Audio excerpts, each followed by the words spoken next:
Our client is a young professional who bought this penthouse situated in the heart of Cape Town in the Onyx building. His brief was quite simple. He wanted us to reflect his personal style, which is quite dark, masculine and moody. Our main intervention was to update all the wall finishes. We really went bold with this, using different materials like stone, wall cladding, different concrete textures to really make the space feel warm but also bold and dark at the same time. We love the opportunity to mix our Weylandts furniture with custom design. The element that really holds the living room is our iconic square loungy sofa.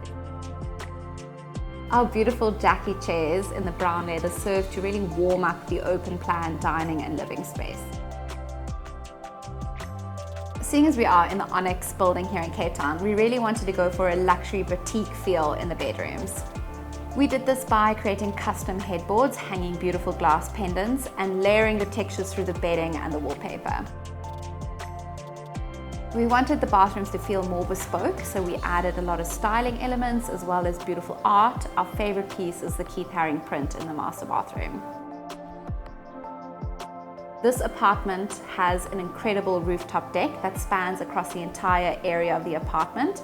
We wanted to make use of this large area and created multiple seating environments that can be used at different times of the day or for different functionalities.